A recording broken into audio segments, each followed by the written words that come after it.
Bonjour à tous et bienvenue. Aujourd'hui, nous allons apprendre comment est-ce qu'on fait des dialog box via Tkinter et vous allez pouvoir voir comment est-ce qu'on fait des petits messages comme ça, genre des messages d'information, des messages d'attention ou pourquoi pas des messages réessayer, recommencer, etc., etc. D'accord? Vous allez voir, c'est super simple à faire, mais c'est important de le connaître parce que ça vous aide, vous aussi, à anticiper des erreurs potentielles utilisateurs et à l'orienter vers le bon fonctionnement du logiciel. Comment est-ce qu'on fait ça? Eh bien, on va faire comme d'habitude, on va travailler ensemble sur un exemple. Petit clic droit ici, fichier, et ici on va l'appeler, je ne sais pas, file, dialogue, par exemple.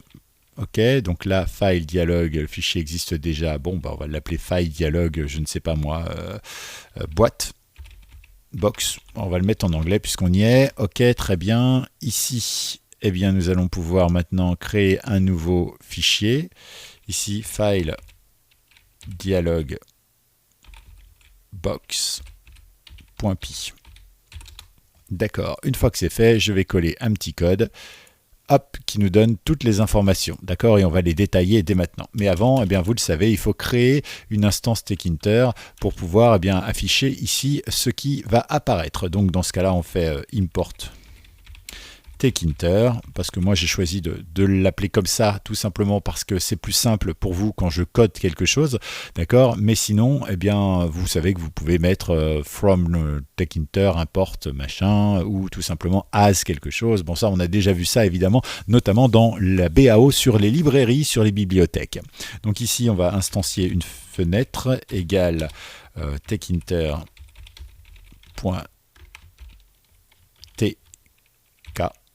Voilà, et ici on va faire un petit main loop. Ok, main loop.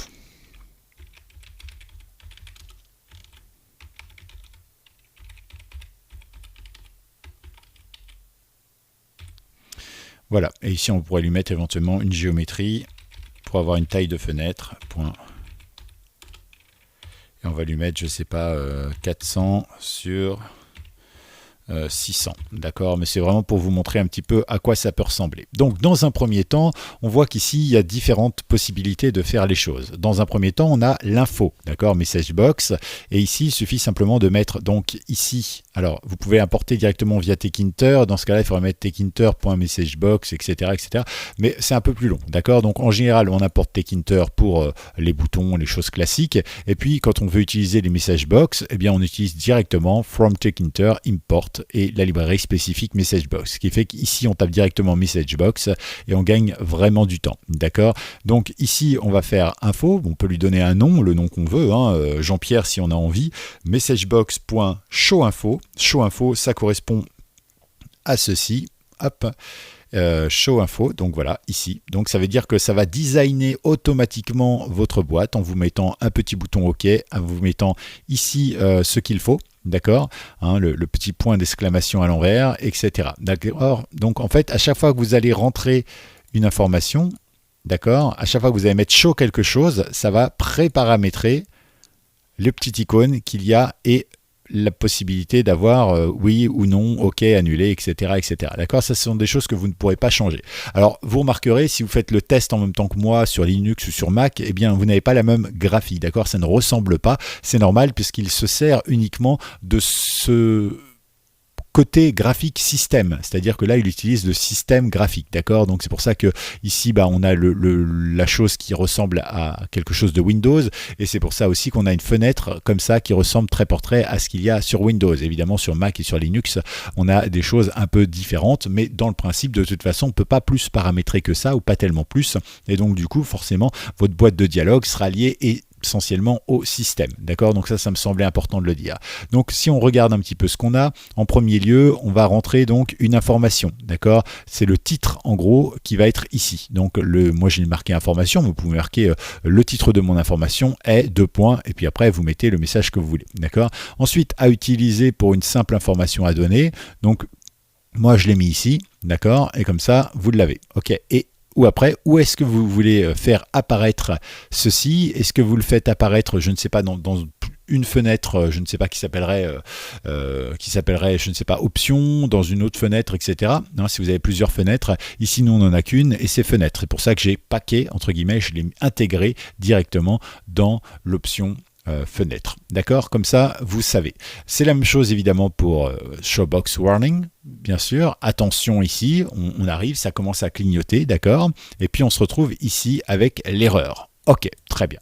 Bon, on peut aller un petit peu plus loin parce que vous le savez, évidemment, on n'a pas toujours besoin de que mettre OK. C'est pas systématiquement un message pour dire juste j'ai vu. Peut-être que dans notre message, on a besoin d'avoir oui ou non, d'avoir une confirmation de quelque chose. Dans ce cas-là, évidemment, il existe le OK annulé qu'on retrouve ici, qui vous donne le droit d'avoir à la fois ici un annulé et ici un OK. C'est donc une petite question que vous pouvez poser, mais c'est pas forcément une obligation.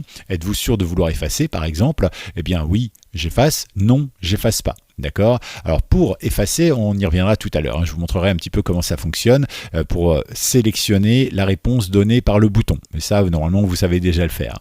Ensuite, vous pouvez bien sûr avoir ceci, recommencer ou annuler. D'accord? Donc là, pareil, encore une fois, vous ne pouvez pas paramétrer ce petit logo et vous pouvez uniquement sélectionner la phrase ici et la question que vous posez. D'accord? À savoir que là, c'est automatiquement dans la langue de votre système d'exploitation. Autrement dit, si vous avez un ordinateur en anglais, ce sera marqué en anglais. Si vous avez un ordinateur en français, ce sera marqué en français. D'accord? Malheureusement, si vous voulez le traduire en breton ou, je ne sais pas moi, en gallo ou en alsacien ou en corse, eh bien, ça risque d'être un peu plus compliqué. Il va falloir passer par une autre option, d'accord? C'est faisable, mais avec une autre option, ok? Ensuite, vous avez bien sûr le oui et non, d'accord? Bon, là, petit point d'interrogation, simple question évidemment, donc ça peut être pratique. Ici, le oui, non ou annulé, parce que ça peut être pratique, d'accord? Il vous renvoie différentes valeurs, true, false ou bien non. Et enfin, ici, nous avons la possibilité de rentrer des chaînes de caractères, d'accord? Alors ça, c'est encore un autre module, ok?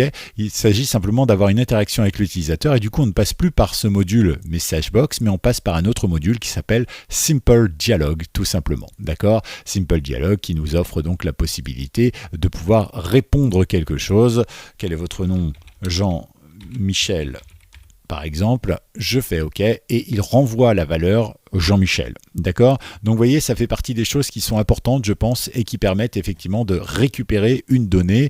Et pourquoi pas, après tout. On peut le faire donc pour une chaîne de caractères, c'est-à-dire un texte, comme vous et moi, comme un mot, par exemple. Vous pouvez le faire également pour un entier naturel. Donc un entier, qu'est-ce que c'est? C'est 1, c'est 2, c'est 3, c'est 12, c'est 14, 445, etc. D'accord? Et sinon, vous pouvez aussi forcer une décimale. Une décimale, par exemple, combien font voilà, 5 divisé par 2, je vois que j'ai des fautes, mais c'est pas grave, c'était juste pour l'exemple, mais c'était pour vous montrer, d'accord? Donc vous voyez, vous pouvez choisir, et alors pour ceci, vous pouvez choisir différents critères, d'accord? Alors ce qui est intéressant, c'est qu'ici, effectivement, vous pouvez choisir le nombre de caractères maximal, mais ici, vous pouvez choisir le minimum, le maximum, qui sera pris en compte, etc., etc. Par exemple, eh bien, si vous voulez faire un exercice, par exemple, pour des jeunes qui apprennent les tables de multiplication, vous leur faites un truc, combien font 7 fois 5 par exemple.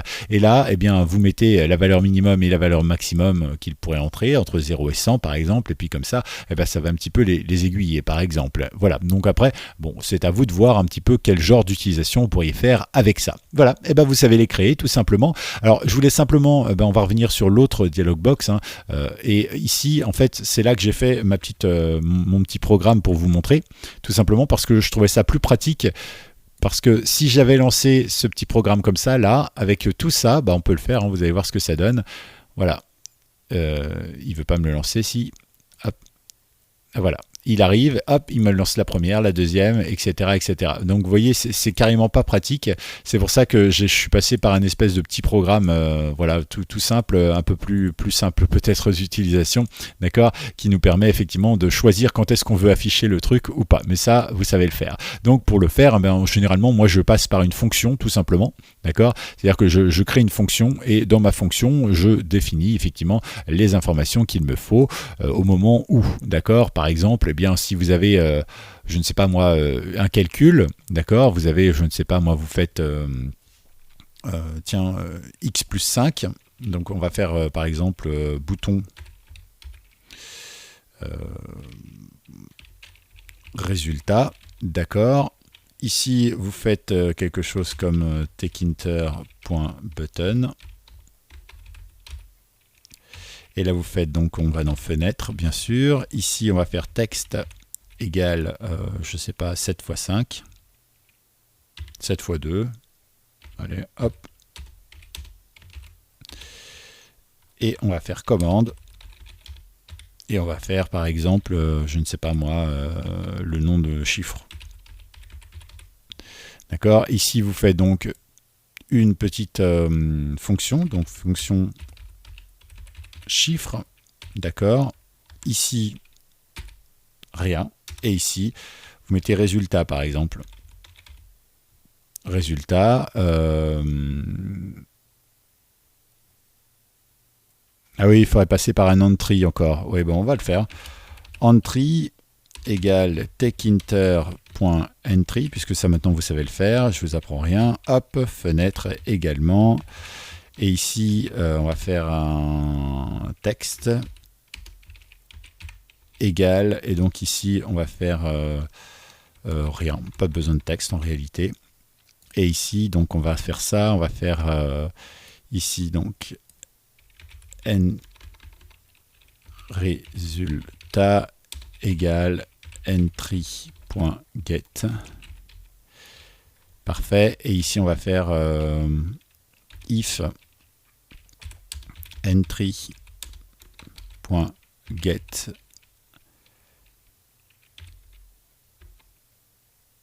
non, if résultat, puisqu'on ne passe pas une variable directement. If résultat égale, je sais pas moi, combien j'ai mis 7 fois 2, 7 fois 2, 14. Voilà, je prends pas trop de risques là-dessus.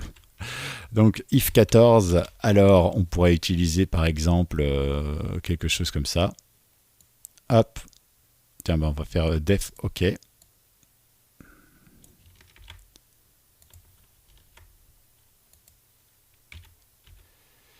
D'accord, sauf qu'ici on va changer mon truc, c'est félicitations par exemple. Non, on va plutôt choisir info alors. Ici prêtera mieux.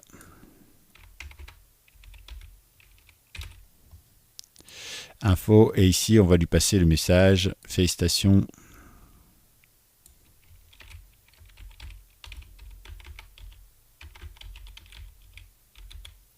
Bravo. Et ici on va lui passer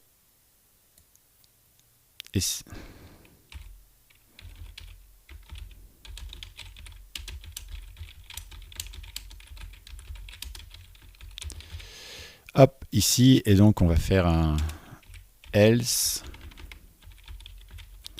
Et là on va mettre, c'est quoi, c'est erreur.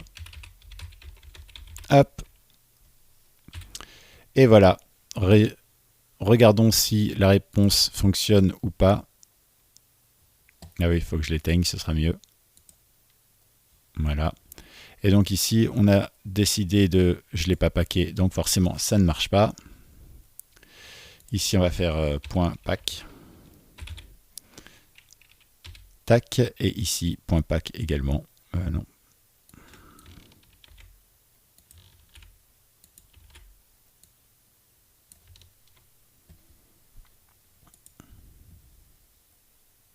Donc 7 fois 2 égale, par exemple, si je mets 14, ça ne marche pas. OK.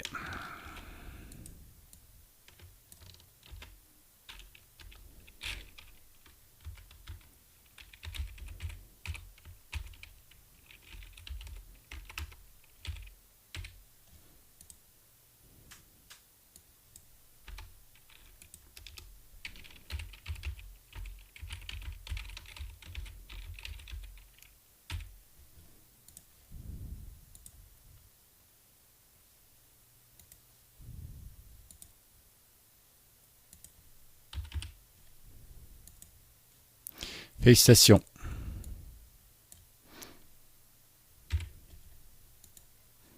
Erreur. D'accord, vous voyez, vous pouvez le fonctionner comme ça. Ça marche très bien, il n'y a aucun souci là-dessus. Voilà. Donc, c'est un petit peu ce que je voulais vous montrer. Dernière chose que je voulais vous montrer, c'est quand même, par exemple, sur ici. D'accord, par exemple, on voit que sur essayer, réessayer, etc., il y a plusieurs possibilités de réponse. D'accord, si par exemple, je fais essayer ou annuler, ou recommencer ou annuler, eh bien, il est toujours intéressant de savoir les réponses qui peuvent être données. Par exemple, ici, comment est-ce qu'on va savoir que l'utilisateur a cliqué sur oui, sur non ou sur annulé. Eh bien en réalité pour ça c'est très simple, il y a une technique toute simple que vous connaissez peut-être, on va la faire ici sur oui, non, annulé, d'accord? Eh bien en fait on va pouvoir faire un print. D'accord, on va printer le résultat tout simplement et on va voir ce qui nous sort et à partir de là on saura ce qu'on doit faire tout simplement. Donc si ici je le fais, je reviens, je relance et donc ici on est sur oui, non, annulé. D'accord, on va regarder en console ce qui va se passer ici. Si j'appuie sur oui, ça me marque true. D'accord, oui, non, annulé. Ici, si j'appuie sur non, ça marque false. Et que se passe-t-il si j'appuie sur annulé? Ça marque none. D'accord, donc dans ce cas-là, si vous voulez paramétrer quelque chose, vous faites par exemple if, du coup, oui, non, annulé.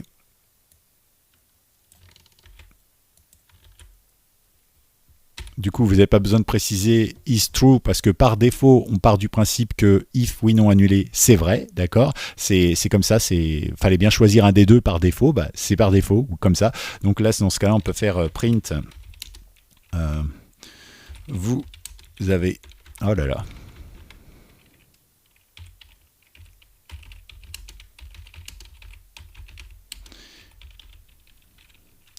Vous avez choisi oui, d'accord?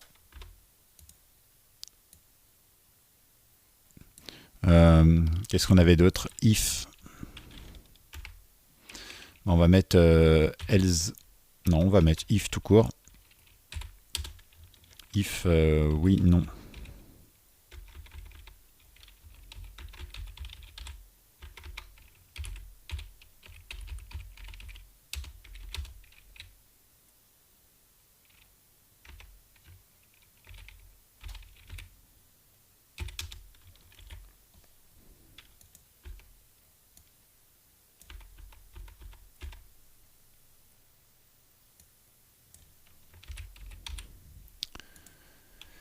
Et enfin, le else. Eh bien, ici, on va mettre... hop. Vous avez annulé.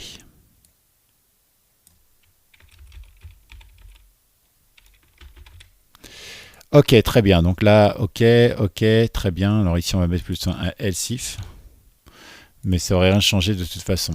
Ok, très bien, donc on va vérifier. Ici, oui, non, annulé. Si je fais non, par exemple, vous avez choisi non. Vous voyez, donc là, à partir de là, vous pouvez évidemment choisir ce que vous allez pouvoir mettre en avant. Voilà donc ce que je voulais vous dire. J'espère que vous avez, je vais dire, appris des choses, oui, mais en tout cas, j'espère que ça vous servira dans le développement de vos programmes. Vous pensez bien sûr à vous abonner. Si ça vous a plu, pensez à mettre un petit like, un petit commentaire éventuellement. Et nous, eh bien, on se retrouve très vite avec une nouvelle vidéo.